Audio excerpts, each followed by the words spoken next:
all those issues I tried to explain before you so far as yesterday's lecture is concerned. And it is therefore, as a beginner of economics of environment, it was very much necessary so as to understand meaning of economics of environment, nature of economics of environment, scope of economics of environment, and significance or importance of economics of environment.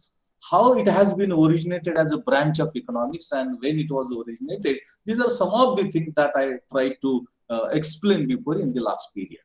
आपण कालपासून पर्यावरणाचं अर्थशास्त्र याला सुरुवात केली.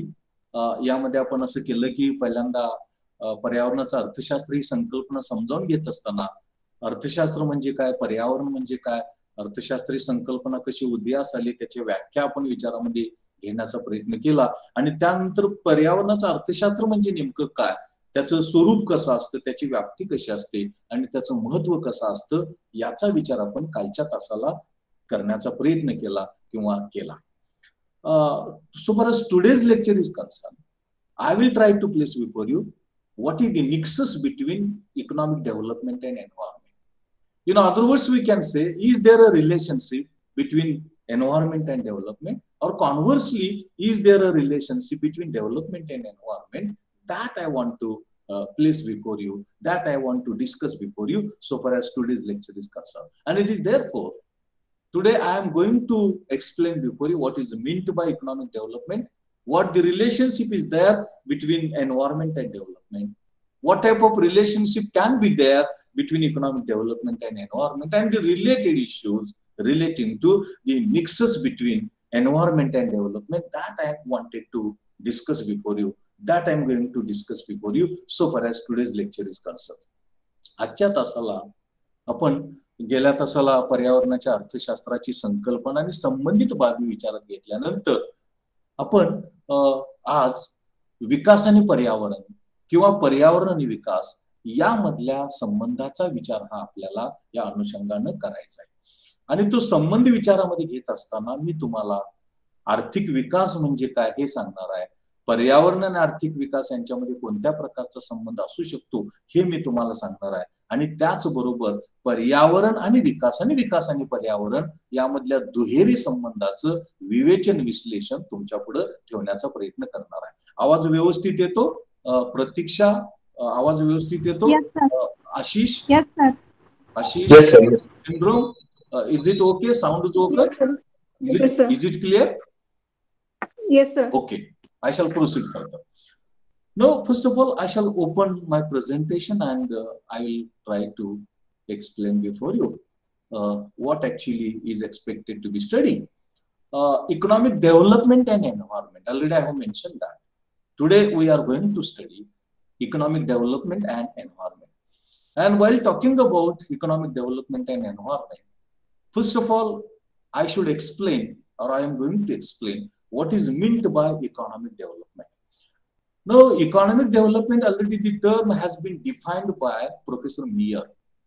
And Meyer says the process of whereby real per capita income of a country increases over a long period of time, it is known as economic development. That is, Meyer, a development economist, tries to define the term economic development as the process whereby real per capita income of a country increases over a long period of time. It is known as economic development. You might be knowing Encyclopedia of International, and it is a dictionary encyclopedia, and that also has tried to define the term economic development.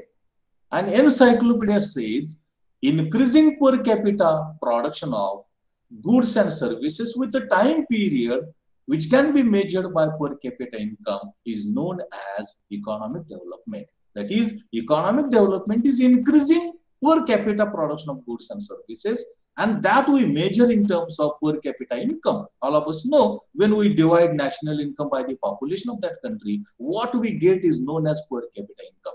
To be very simple, economic development is the process whereby per capita income of a country increases during a specific period of time, during a specific period. It is called as economic development so far as the term economic development is concerned.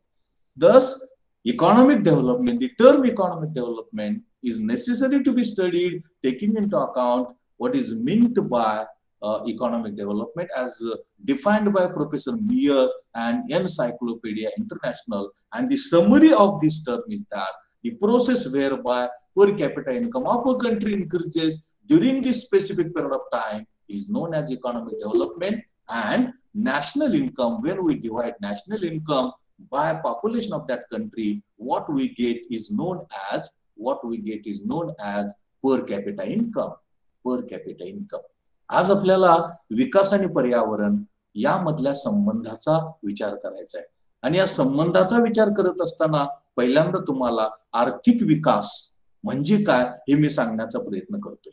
आणि आर्थिक विकास म्हणजे काय हे सांगत असताना दोन व्याख्या तुमच्या पुढे ठेवण्याचा प्रयत्न करतोय. पहिली व्याख्या प्राध्यापक मियर यांनी दिलेली आहे. आणि मियर असं म्हणतात की आर्थिक विकास म्हणजे दरडोई वस्तू व सेवांच्या उत्पादनामध्ये वाढ होत जाणं किंवा दरडोई उत्पन्न वाढण्याची जी दीर्घकालीन प्रक्रिया आहे त्या प्रक्रियेला आपण आर्थिक विकास असं म्हणावं किंवा आर्थिक विकास असं आपण म्हणतो. आंतरराष्ट्रीय एनसायक्लोपीडिया म्हणजे ज्ञानकोश.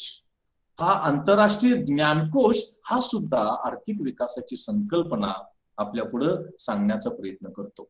आणि तो ज्ञानकोश असं म्हणतो की जेव्हा अर्थव्यवस्थेमध्ये एका विशिष्ट कालावधीमध्ये दरडोई वस्तू व सेवांचं उत्पादन वाढतं म्हणजेच दरडोई उत्पन्न वाढतं त्या प्रक्रियेला, त्या घटनेला, त्या संकल्पनेला आपण आर्थिक विकास असं म्हणावं किंवा ती संकल्पना म्हणजे आर्थिक विकास आहे असं आपल्याला म्हणता येईल. Now the question that arises on the one hand economic development, on the other hand environment. Already we have studied environment is 4 segments: atmosphere, biosphere, lithosphere and hydrosphere. Then the question that arises before us is what type of relationship is there between environment and development and development and environment. There is a two-way relationship. There is a two-way relationship between environment and development and development and environment. So what relationship is there? That is of crucial importance to be studied and analyzed so far as the nexus between economic development and environment is concerned. First of all, the relationship between environment and economic development. Number one is that there is a direct and positive relationship between environment and development. Direct and positive relationship means favorable the environment, more or higher the development. Unfavorable the environment, lower or lesser the economic development. Take example, excessive rainfall that can damage agriculture production, that can damage economic development of the economy. On the contrary, adequate rainfall, in time rainfall, that can help us in agriculture development and that can help us also in overall development of the economy. It is therefore favorable environment, more development, adverse environment, lesser development, number one, and it is called as direct and positive relationship. Secondly, dependence of human and physical resources is on the environment. That is quality and availability of the human resources and physical resources. Physical resources are machine, factory, building, spare parts, etc., etc. That depends upon environment. Environment is conducive, environment is favorable, environment is qualitative, human resources as well as physical resources are available and they are of quality or qualitatively significant. On the contrary, if environment is unfavorable, human resources as well as physical resources can have adverse effect. And it is therefore the dependency of human resources and physical resources so far as its quantity and quality is concerned that is affected by, that is influenced by environment. And that is second. Thirdly, all of us know land is a very important factor of production. It is necessary for agriculture, it is necessary for industry, it is necessary for residential purposes, that is housing, and that is provided by the environment. That is one of the major spheres, that is one of the major parts of the environment, and therefore the relationship between environment and development is positive, it is direct. The quality and quantity of human and physical resources is affected by the environment, and prominently land is a primary factor. Its quality, its availability is affected by what we call it as a environment that is there, and this relationship is necessary to be taken into account so far as the nexus between environment and development is to be taken into consideration, is to be taken into account. आपण आर्थिक विकास आणि पर्यावरण यामधल्या संबंधाचा विचार करत असताना दोन दुहेरी संबंध आहे असं मी म्हणालो. यांच्यामध्ये संबंध हा दुहेरी आहे. आणि दुहेरी म्हणजे कसा, तर पर्यावरण आणि विकास यामधला संबंध आहे आणि विकास आणि पर्यावरण यांच्यामध्ये पण संबंध आहे. पर्यावरण आणि विकास यांच्यामध्ये समसंबंध आहे. पर्यावरण आणि विकास यांच्यामध्ये समसंबंध आहे, यांच्यामध्ये धन संबंध आहे. या उलट विकास आणि पर्यावरण यांच्यामध्ये विरुद्ध संबंध आहे, यांच्यामध्ये विरुद्ध संबंध आहे असं आपल्याला दिसतं. आणि म्हणून आपल्याला पहिल्यांदा पर्यावरण आणि विकास यामधल्या संबंधाचा विचार आपण करूया आणि नंतर आपण विकास आणि पर्यावरण यामधल्या संबंधाकडे जाण्याचा प्रयत्न करूया, यामधला संबंध आपण विचारात घेण्याचा प्रयत्न करूया असं आपल्याला म्हणता येईल. आता याच्यामध्ये कोणत्या प्रकारचा संबंध आहे पर्यावरण आणि विकास?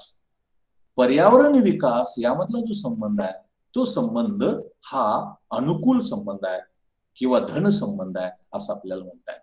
आणि म्हणून पर्यावरण आणि विकास यामधला संबंध 3 मुद्द्यांच्या आधारे आपल्याला सांगता येतो. 3 मुद्द्यांच्या आधारे आपल्याला सांगता येतो. पहिला मुद्दा म्हणजे थेट आणि प्रत्यक्ष संबंध.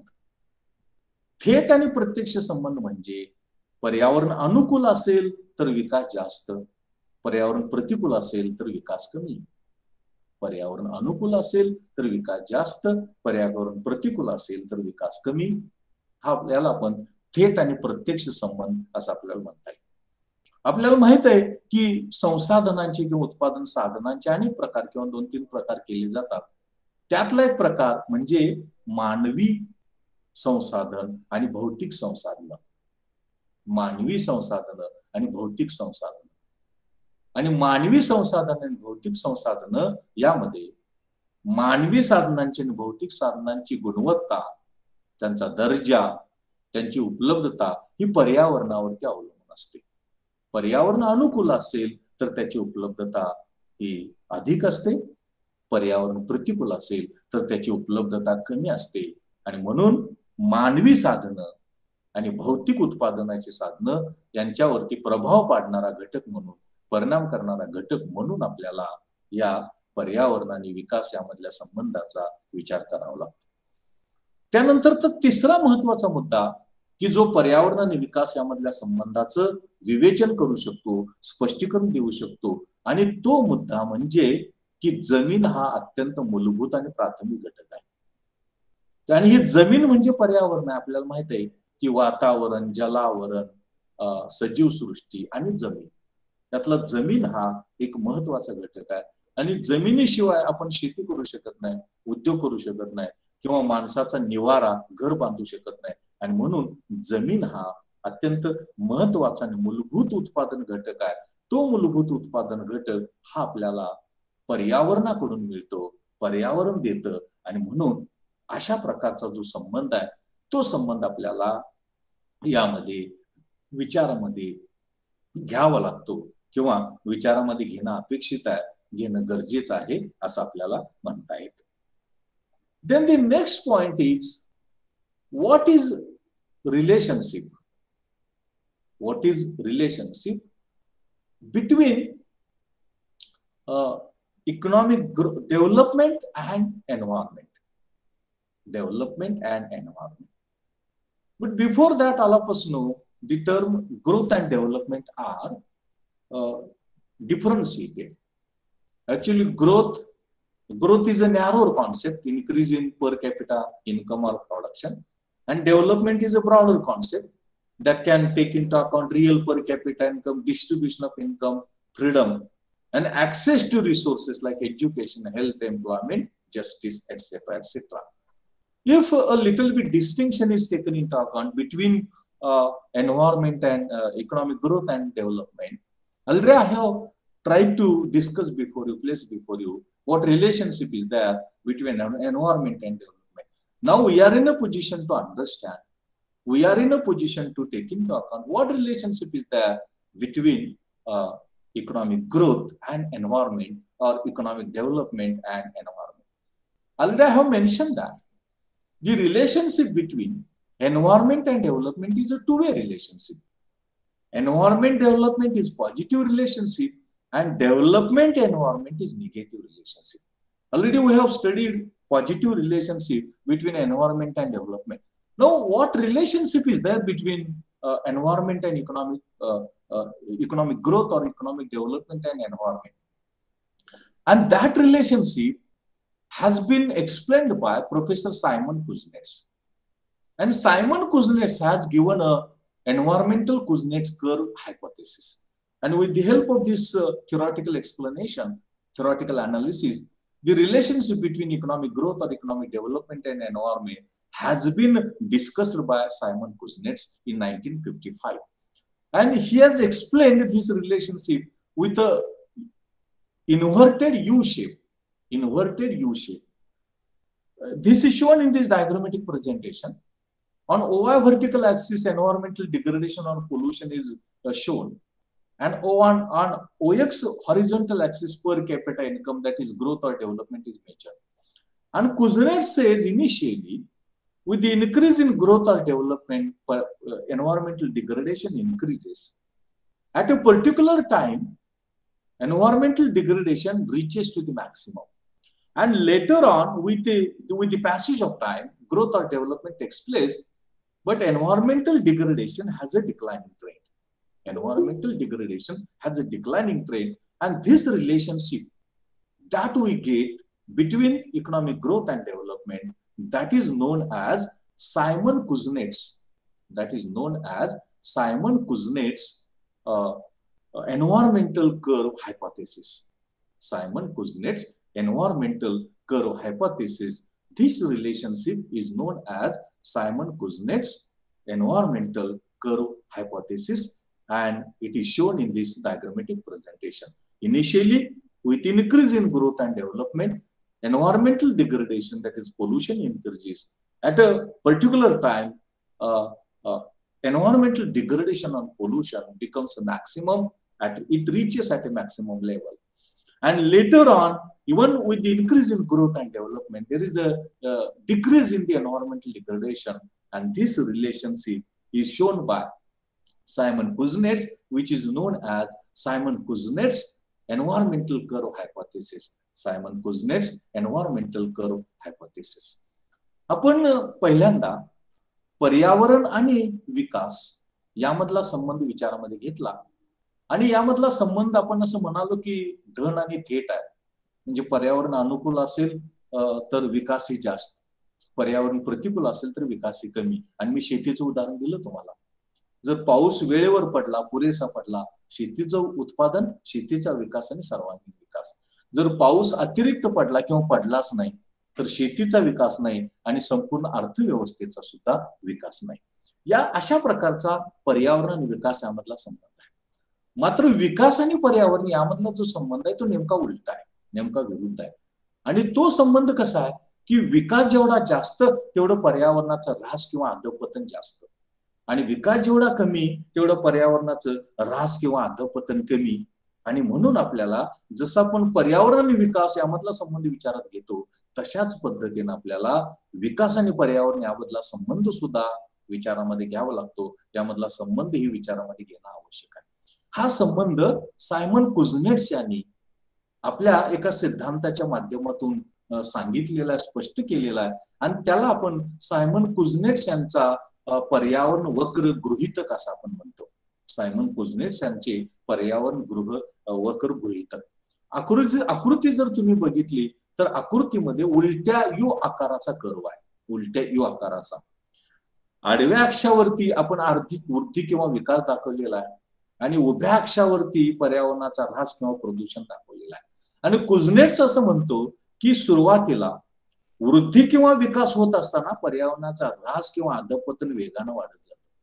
एक वेळ अशी येते की पर्यावरणाचा ऱ्हास किंवा प्रदूषण एका उच्च पातळीवरची जाते, एका मॅक्सिमम लेवलला जातं. आणि नंतर मात्र विकास किंवा वृद्धी वाढत असताना सुद्धा, विकास किंवा वृद्धी होत असताना सुद्धा, त्याची पातळी आणि प्रमाण वाढत असताना सुद्धा पर्यावरणाचा ऱ्हास आणि प्रदूषण हे कमी कमी होत जातं, हे घटत जातं, हे घटती प्रवृत्ती दाखवतं. हे जे विवेचन दाखवलेलं आहे या सायमन कुझनेट्स यांनी आपल्या सिद्धांताच्या माध्यमातून, या उलट्या आकाराच्या यू वक्राच्या माध्यमातून, त्याला आपण सायमन कुझनेट्स यांचा विकास आणि पर्यावरण यामधला संबंध सांगणारा गृहीतक किंवा वक्र म्हणून आपल्याला तो विचारामध्ये घेता येतो. Now when environmental degradation takes place because of more and more growth and development, there is a situation of unsustainability. And unsustainability we identify, we can recognize when there is a fall in the water level, when there is a tendency of increase in environmental pollution, land degradation increases very rapidly and significantly, there is an inadequate production of food grains and consequently food shortage is there, the production of fisheries, number of fish, that has a declining trend, and prominently natural calamities frequently are being occurred in terms of floods, drought conditions, etc., earthquake, etc., and thus there is a more and more natural calamities. It is an indicator that environmental degradation has taken place and there is unsustainability. Deforestation, the area under forest is decreasing.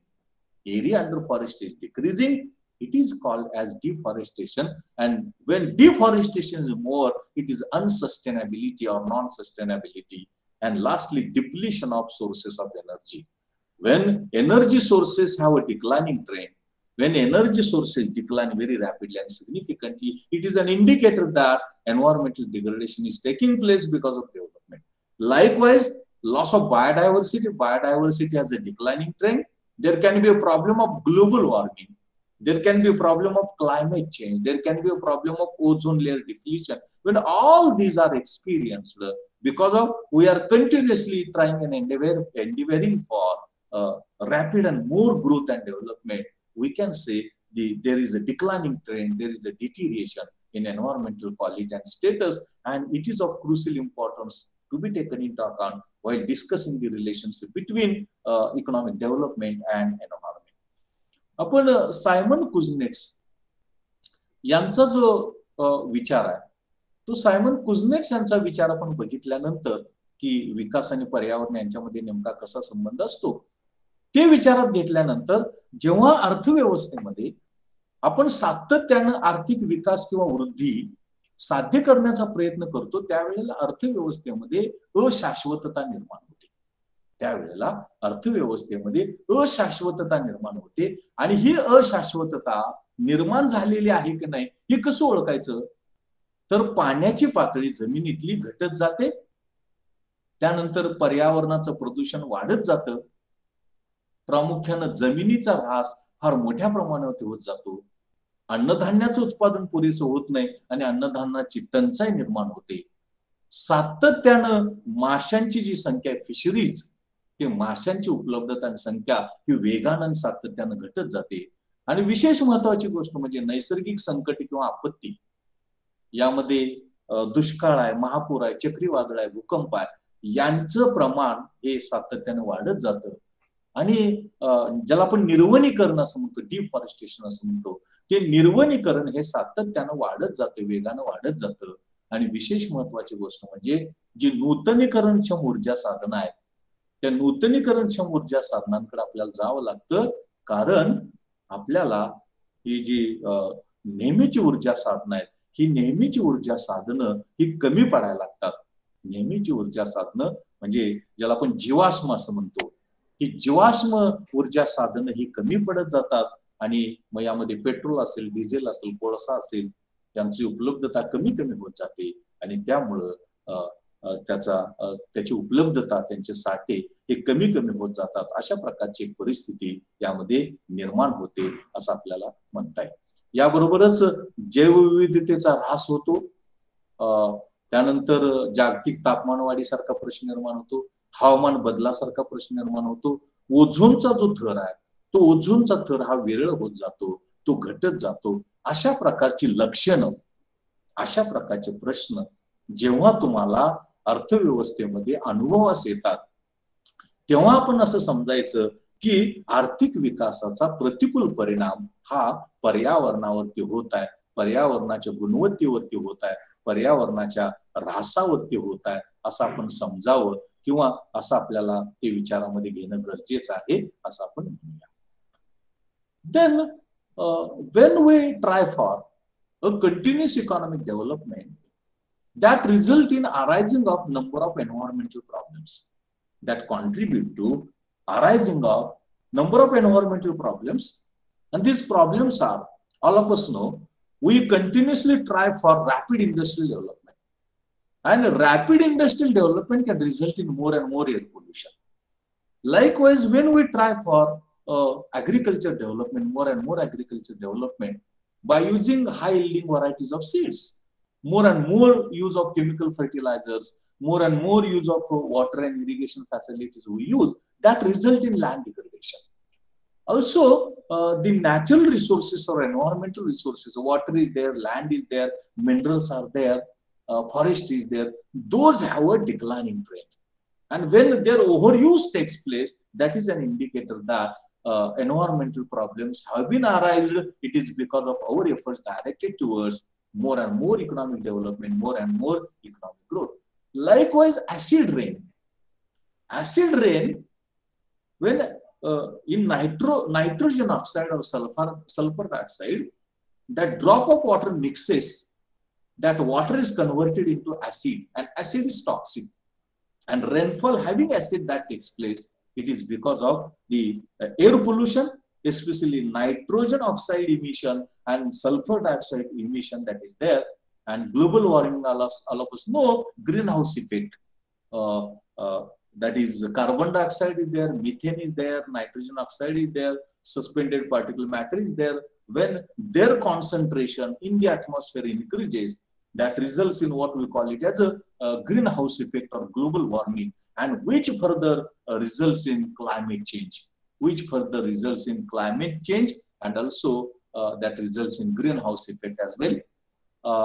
Consequently, that can result in other problems also. Poverty can be there, inequality can be there, more urbanization can result in degradation, and more importantly, the housing, water, education, health, their scarcities increases, social unrest, social tension, class struggle, class war that takes place, and prices of the resources like land, building, trade, shopping centers, complexes, that increases.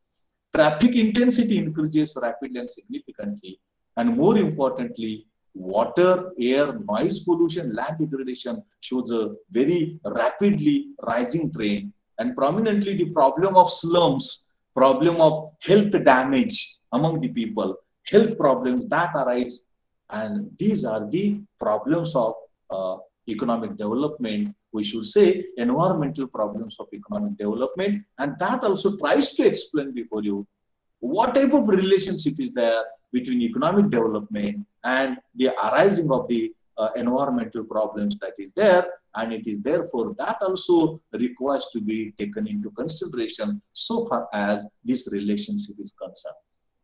Simon Kuznets यांनी आपल्या गृहीतकाच्या माध्यमातून विकास आणि पर्यावरण यामधल्या संबंधाचे विवेचन दिल्यानंतर आपण हे बघण्याचा प्रयत्न केला की जसजसं आपण विकास वाढवत जाऊ, जसजशी विकासाची पातळी आपण उंच उंच नेण्याचा प्रयत्न करू, तशी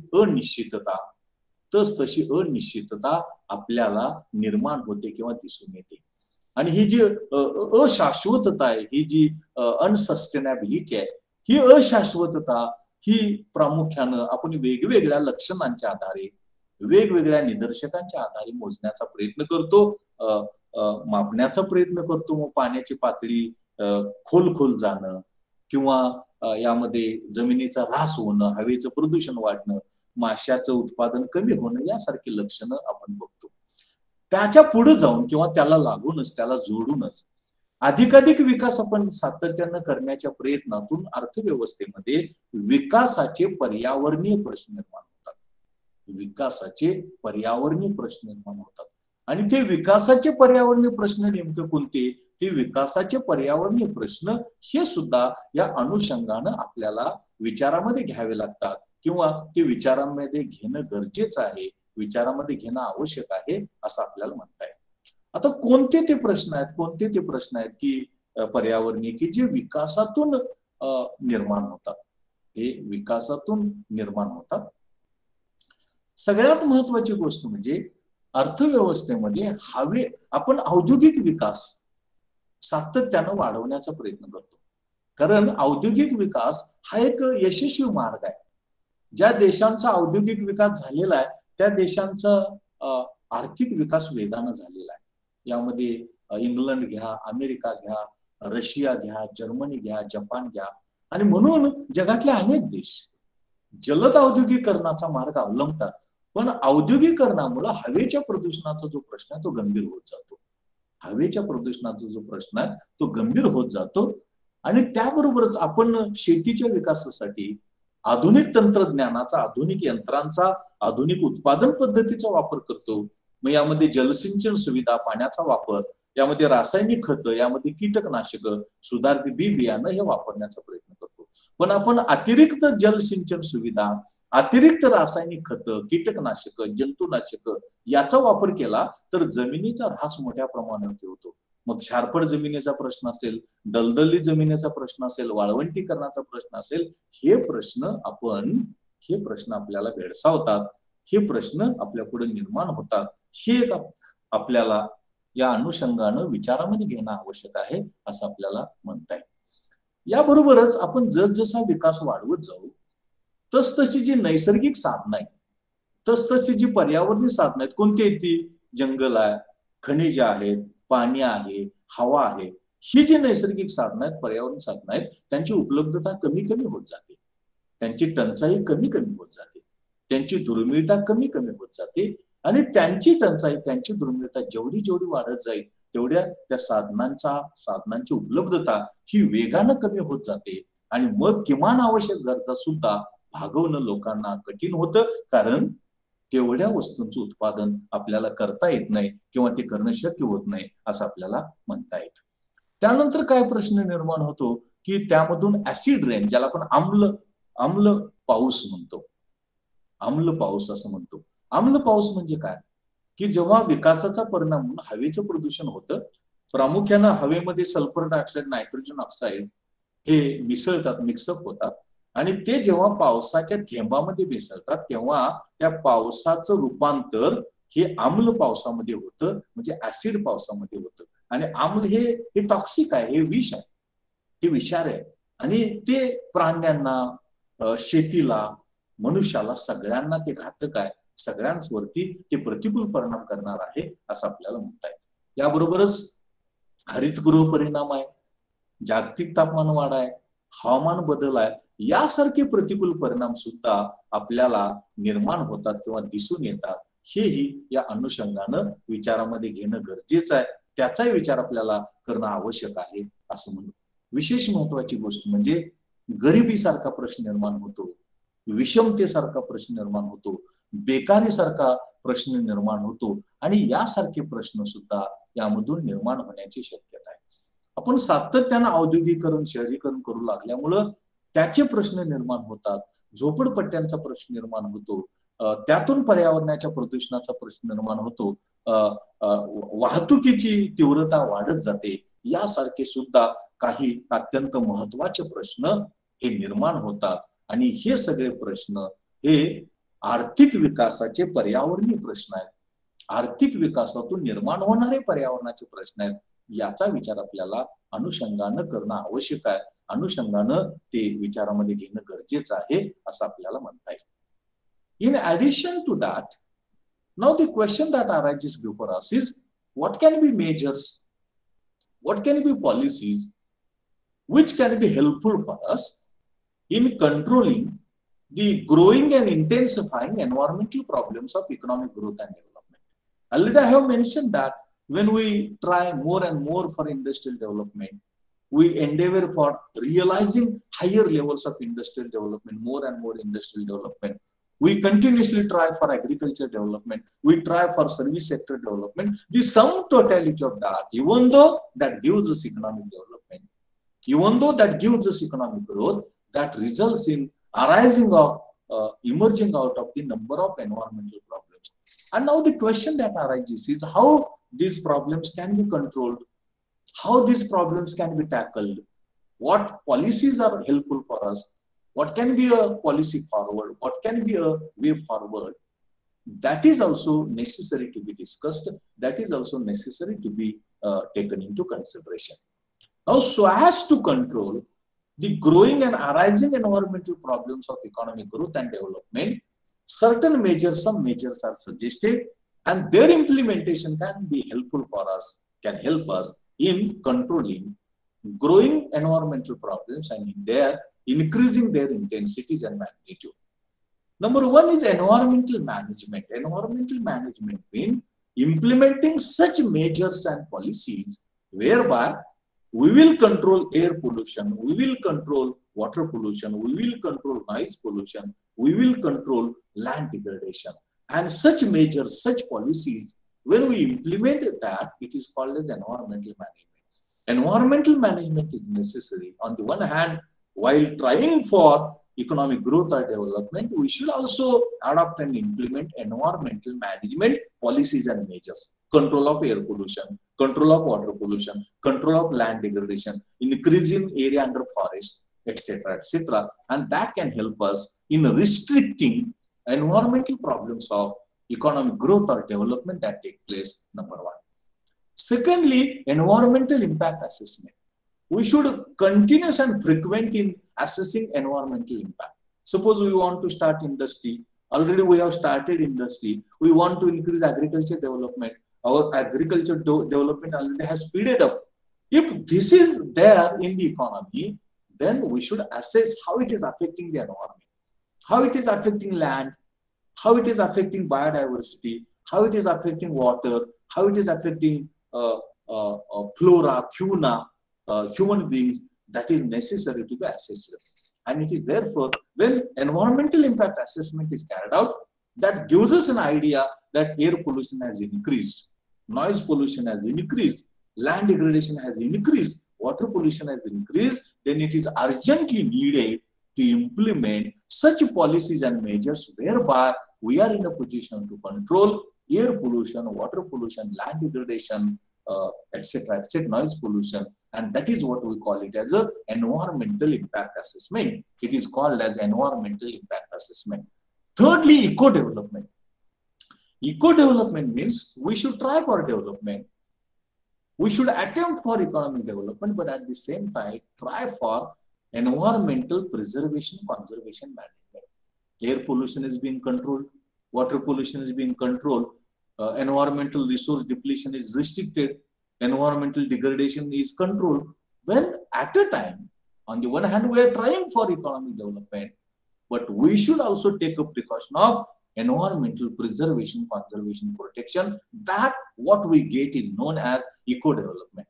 And instead of economic development, we should try for eco-development. We can refer this term as sustainable development also. And that is required. That can help us in controlling the adverse effects of economic development on the environment, and consequently the other issues, other effects, number of other effects are there, that is there. Then fourth is there is a need for environmental education, awareness. Environmental education is very necessary.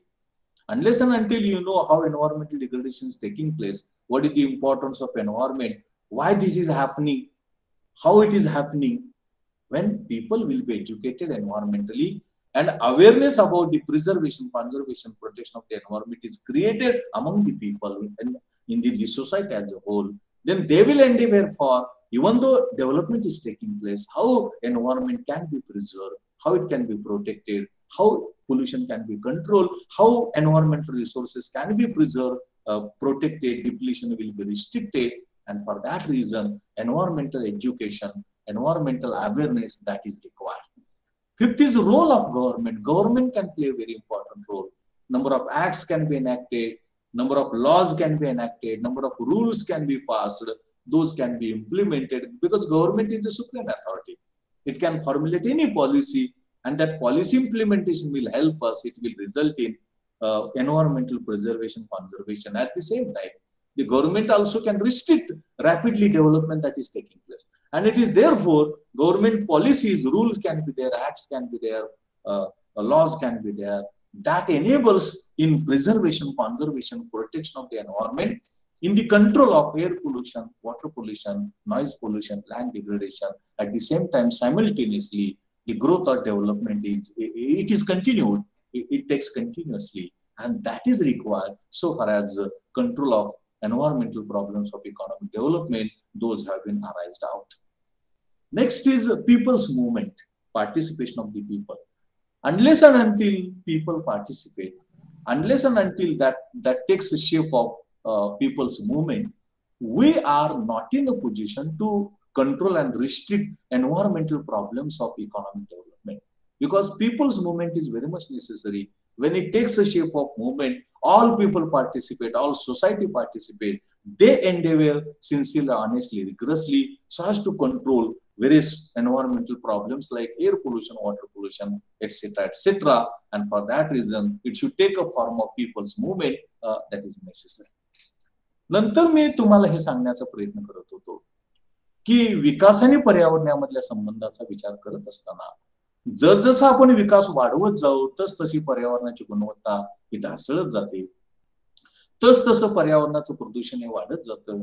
मग हवेचा प्रदूषणाचा प्रश्न, पाणी प्रदूषणाचा प्रश्न, ध्वनीचा प्रश्न, जमिनीच्या ढासाचा प्रश्न, यासारखे अनेक प्रश्न हे निर्माण होतात. आणि हे प्रश्न मग आता सोडवायचे कसे? हे प्रश्न आपल्याला सोडविण्यासाठी प्रामुख्यानं काही महत्वाच्या धोरणांचा, काही महत्वाच्या उपाययोजनांचा विचार हा आपल्याला या अनुषंगानं करणं अपेक्षित आहे, या अनुषंगानं करणं गरजेचं आहे असं आपल्याला म्हणता येईल. मग कोणते उपाय आपल्याला उपयुक्त ठरू शकतील? कोणते उपाय आपल्याला हे जे पर्यावरणीय प्रश्न आहेत विकासाचे निर्माण झालेले ते कमी करण्यासाठी, ते सोडविण्यासाठी, ते नियंत्रित करण्यासाठी उपयोगी ठरू शकतील, याचाही विचार आपल्याला करणं आवश्यक आहे. आशिष स्क्रीनशॉट घे, अजून एखादं कोणीतरी घ्या. Syndrome, you can take screenshot and send on my WhatsApp or WhatsApp group as a present. Ashish, तू सुद्धा. तर मी हे तुम्हाला सांगण्याचा प्रयत्न करत होतो की समजा विकास आणि पर्यावरणामध्ये ऋण किंवा प्रतिकूल संबंध आहे. मग या प्रतिकूल संबंधातून निर्माण होणारे जे पर्यावरणीय प्रश्न आहेत, पर्यावरणीय समस्या आहेत, त्या सोडवायच्या कशा? त्यासाठी काय उपाययोजना असू शकतील? पहिला जो उपाय आहे तो पर्यावरण व्यवस्थापन. पहिला जो प्रश्न आहे तो पर्यावरण व्यवस्थापन. पर्यावरण व्यवस्थापन म्हणजे काय? तर पर्यावरण व्यवस्थापनामध्ये आपल्याला काय करायचं असतं की वेगळ्या प्रकारचं जे प्रदूषण आहे ते वेगवेगळ्या प्रकारचं पर्यावरणाचं प्रदूषण हे नियंत्रित करण्यासाठी प्रयत्न किंवा उपाय करायचे असतात. यामध्ये हवेचं प्रदूषण असेल, पाणी प्रदूषण असेल, ध्वनी प्रदूषण असेल किंवा जमिनीचं प्रदूषण असेल, त्याचं नियंत्रण करण्यासाठी ज्या ज्या उपाययोजना उपयुक्त आपल्याला आहेत त्यांचं त्या उपाययोजना आखणं, ते धोरण आखणं आणि त्याची कार्यवाही करण्याचा प्रयत्न करणं, यालाच आपण पर्यावरणाचं व्यवस्थापन असं म्हणतो, एन्व्हायरमेंटल मॅनेजमेंट असं म्हणतो. आणि विकासाचे पर्यावरणीय प्रश्न, विकासाच्या पर्यावरणीय समस्या सोडविण्यासाठी आपल्याला हे पर्यावरण व्यवस्थापन, एन्व्हायरमेंटल मॅनेजमेंट महत्वाचं आहे, आवश्यक आहे असं आपण म्हणतो. दुसरा उपाय असा की पर्यावरण प्रभाव मूल्यमापन, एन्व्हायरमेंटल इम्पॅक्ट असेसमेंट. यामध्ये शेती असेल, उद्योग असेल, व्यवसाय असेल, पायाभूत सुविधा असतील, संरचना असतील, या निर्माण करत असताना त्यांचा पर्यावरणावरती काय परिणाम होतो, हवेवरती काय होतो, पाण्यावरती काय होतो, सजीव सृष्टीवरती काय होतो, ध्वनीवरती काय होतो, हे सातत्यानं त्याचं असेसमेंट, हे सातत्यानं त्याचं मूल्यमापन करणं आवश्यक आहे. मग त्यातून आपल्याला लक्षात येतं की उद्योगामुळे पर्यावरण प्रदूषण जास्त होत आहे, शेतीमुळे तेवढं होत नाही, पायाभूत सुविधांच्या विकासातून तेवढं होत नाही, आणि जिथं कुठं आवश्यक आहे तिथं आपण ते नियंत्रित करणं गरजेचं आहे, तिथं आपण ते कमी करणं गरजेचं आहे. त्यासाठीचे उपाय राबविणं आवश्यक आहे, त्यासाठीच्या उपाययोजना राबवण्याची गरज आहे. अशा प्रकारचं एक धोरण, अशा प्रकारच्या धोरणाचा आपल्याला उपयोग होतो. अशा प्रकारचं धोरण हे आपल्याला राबवावं लागतं किंवा अशा प्रकारच्या धोरणाची अंमलबजावणी करावी लागते. त्यामधून मग आपल्याला हे कळतं की पर्यावरणाचं नियंत्रण, प्रदूषण नियंत्रण आपण करू शकतो किंवा ते करणं गरजेचं आहे. आणि त्यामधूनच आपल्याला हे जे विकासाचे पर्यावरणीय प्रश्न आहेत ते प्रश्न सोडवण्यासाठी मदत होते किंवा ते प्रश्न आपण सोडवू शकतो किंवा त्यांचं नियंत्रण करू शकतो असं आपल्याला म्हणता येईल. पुढचं महत्वाचं असं की आपल्याला पर्यावरण पूरक विकास पाहिजे, इको डेव्हलपमेंट. पर्यावरण पूरक विकास म्हणजे काय? आपण हा विकास किंवा वृद्धी साध्य करत असताना पर्यावरणाचं प्रदूषण नियंत्रित करण्याचा प्रयत्न करतो, संवर्धन संरक्षण करण्याचा प्रयत्न करतो. याला पण इको डेव्हलपमेंट असं म्हणतो. म्हणजे एका बाजूने विकास सुरू आहे, एका बाजूने वृद्धी सुरू आहे, पण त्याच वेळेला हवेचं प्रदूषण आपण कमी करायला लागलोय, ध्वनी प्रदूषण आपण कमी करायला लागलोय, त्याचबरोबर पाणी प्रदूषण आपण कमी करत आहोत, त्यामध्ये यशस्वी झालेलो आहोत. असं करणं म्हणजे आपल्याला पर्यावरण पूरक विकास, त्याला पर्यावरण पूरक विकास असं आपल्याला म्हणता येईल. आणि हा पर्यावरण पूरक विकास आहे. आता आपण त्याला चिरंतन विकास म्हणायला लागलोय, आता आपण त्याला शाश्वत विकास असं म्हणायला लागलोय.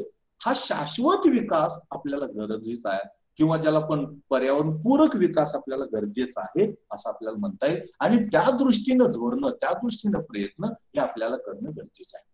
त्यानंतर पर्यावरणाचं शिक्षण, पर्यावरणाची जाणीव जागृती करणं आवश्यक आहे. कारण लोकांना एकदा कळालं की पर्यावरण महत्वाचं आहे, लोकांना एकदा कळालं की पर्यावरणाचं संरक्षण संवर्धन करणं गरजेचं आहे आणि तशा प्रकारची जाणीव जागृती लोकांमध्ये निर्माण झाली तर लोक प्रयत्न करतील आणि त्यामधून पर्यावरणाचं संरक्षण संवर्धन करण्याबरोबरच विकासाचे जे पर्यावरणीय प्रश्न आहेत, विकासाच्या ज्या पर्यावरणीय समस्या आहेत त्यांचं नियंत्रण करणं, ते कंट्रोल करणं हे त्यातून शक्य होणार आहे. आणि म्हणून शिक्षण आणि जाणीव जागृती ही आवश्यक आहे. सरकारची भूमिका महत्वाची आहे, कारण सरकार सार्वभौम सत्ता असते. सरकार नियम पारित करू शकते, कायदे संमत करू शकते, ऍक्ट संमत करू शकते आणि पर्यावरणाचं संवर्धन संरक्षण करणारे कायदे हे त्यामध्ये पारित करून पर्यावरणाचे जे प्रश्न आहेत निर्माण होणारे ते पर्यावरणाचे प्रश्न सरकार नियंत्रित करू शकतं आणि त्या माध्यमातून सुद्धा हे विकासाचे जे पर्यावरणीय प्रश्न आहेत ते नियंत्रित करण्यामध्ये, ते कमी करण्यामध्ये, त्यांचं प्रमाण कमी करण्यामध्ये यश मिळू शकतं किंवा यश येऊ शकतं असं आपल्याला म्हणता येईल. आणखीन महत्वाचा मुद्दा की विकासाचे जे पर्यावरणीय प्रश्न आहेत ते सोडविण्यासाठी आपल्याला काय करायला पाहिजे, तर एक जन आंदोलन, पीपल्स मुवमेंट ही निर्माण व्हायला पाहिजे. लोकांनी त्यात सहभाग घ्यायला पाहिजे, लोक त्यामध्ये ऍक्टिव्हली सहभागी व्हायला पाहिजेत आणि त्यामधून लोकांनी पर्यावरणाचं संरक्षण संवर्धन करण्यासाठी एका बाजूने विकास साध्य करत असताना दुसऱ्या बाजूने पर्यावरणीय प्रश्नांचं नियंत्रण करणं, पर्यावरणाचं संरक्षण, पर्यावरणाचं संवर्धन यासाठी सुद्धा प्रयत्न करणं आवश्यक आहे. आणि तो केला तर आणि तरच आपल्याला असं लक्षात येतं की विकासाचे जे पर्यावरणीय प्रश्न आहेत किंवा विकास साध्य करण्याच्या प्रक्रियेतून जे निर्माण होणारे पर्यावरणाचे प्रश्न आहेत ते पर्यावरणाचे प्रश्न हे आपल्याला कमी करता येतील, सोडवता येतील, नियंत्रित करता येतील किंवा त्यांचं प्रमाण आणि तीव्रता आपण कमी करू शकू. यासाठी आपल्याला या लोकांच्या चळवळीचा, लोक चळवळीचा, लोकांच्या सहभागाची अत्यंत गरज आहे, अत्यंत आवश्यकता आहे असं आपल्याला म्हणता येईल. Thus today I tried to explain before you what relationship is there between environment and development and environment.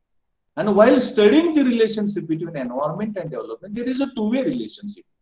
Two-way relationship is environment and development are direct and positively correlated, but development and environment are negatively related or correlated. That is, qualitative the environment, more the development, lesser deteriorated the environment, lower the environment.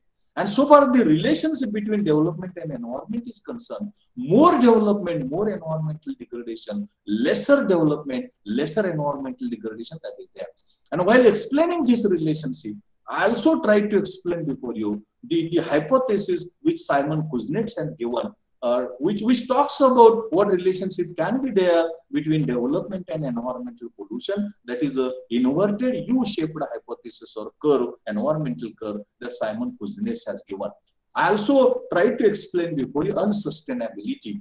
Unsustainability can arise in the economy when we continuously and rapidly try for economic development by making use of environment and environmental resources, and how the unsustainability can be indicated, that I tried to explain before you. What can be environmental problems of economic development? When we continuously try for environmental economic development, those can result in arising of the environmental problems. So what problems can emerge out, that also I try to explain before you. Supplementary to that, what can be remedies, what can be policies, what can be measures that will be helpful for us in controlling the environmental problems of development. Those have been arised out, those have been emerged out in the economy, and thus what is meant by development, what relationship is there between development and environment and development, what problems arise because of our development efforts, and prominently what can be measures, what can be remedies so as to control the environmental problems. Those have been emerged out. In that direction I try to explain before you. आजच्या तासाला आपण पहिल्यांदा मी विकास म्हणजे काय ही संकल्पना सांगितली, मग पर्यावरण म्हणजे काय हे सांगण्याचा प्रयत्न केला, आणि विकास आणि पर्यावरण यामधल्या संबंधाचा विचार करत असताना तो दुहेरी संबंध असतो. पर्यावरण आणि विकास यांच्यामध्ये अनुकूल संबंध असतो, धन संबंध असतो. म्हणजे पर्यावरण चांगलं असेल तर विकास जास्त, पर्यावरण जर प्रदूषित असेल, ते जर गुणवत्ता घसरलेला असेल तर विकास सुद्धा कमी. आणि विकास आणि पर्यावरण यामधल्या संबंधाचा विचार करत असताना जेवढा आपण विकास जास्त साध्य करण्याचा प्रयत्न करू, तेवढी पर्यावरणाची गुणवत्ता अधिक ढासळलेली असेल, तेवढं पर्यावरणाचं प्रदूषण अधिक असेल. याच्या उलट जेवढा विकास आपण कमी साध्य करू, तेवढी पर्यावरणाचा दर्जा, तेवढी पर्यावरणाची गुणवत्ता ही उत्तम दर्जाची असू शकेल. हे मी तुमच्या पुढे सांगण्याचा प्रयत्न केला. मग मी हे तुम्हाला सांगितलं की विकास आणि पर्यावरण यामधल्या संबंधाचं विवेचन देत असताना सायमन कुझनेट्स यांनी एक सिद्धांत मांडलेला आहे, उलट्या यू आकाराचा वक्र. याच्या आधारे त्यांनी पर्यावरण वक्र गृहीतक मांडलेला आहे. आणि ते त्यामध्ये असं म्हणतात की जसा विकास आपण साध्य करत जाऊ तसं सुरुवातीला पर्यावरणाचं प्रदूषण वेगानं वाढत जातं. एक वेळ अशी येते की प्रदूषणाची पातळी ही उच्च पातळीवरती जाते, आणि त्यानंतर मात्र जेवढा आपण विकास साध्य करण्याचा प्रयत्न करू तेवढं पर्यावरणाचं प्रदूषण किंवा दर्जा हा कमी होत नाही किंवा प्रदूषण वाढत नाही, ते घसरत जातं. अशा प्रकारचं विवेचन सायमन कुझनेट्स यांनी दिलेलं आहे.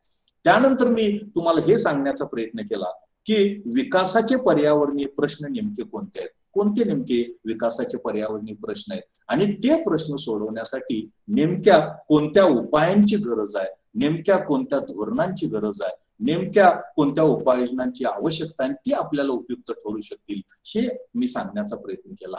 म्हणजे पहिल्यांदा विकास म्हणजे काय, पर्यावरण म्हणजे काय, पर्यावरण आणि विकास यामधला संबंध, विकास आणि पर्यावरण यामधला संबंध, सायमन कुझनेट्स यांचं पर्यावरण वक्र गृहीतक, त्यानंतर विकासातून निर्माण होणाऱ्या पर्यावरणाच्या समस्या, अशाश्वततेचे निदर्शक, आणि ह्या समस्या सोडवण्यासाठीच्या उपाययोजना कोणत्या आपल्याला मदत करू शकतील, या काही महत्वाच्या गोष्टी या तुमच्या पुढं मी सांगण्याचा प्रयत्न केला. आणि हे सगळं आपल्याला या आजच्या ह्याच्यामध्ये बघणं आवश्यक होतं. म्हणजे what is meant by development, what is meant by environment, what relationship is there, environment and development and environment, unsustainability indicators, then what problems of development can be there, and prominently what measures are helpful or useful. These are some of the things that I tried to discuss before you. So far as today's lecture is concerned, anybody has any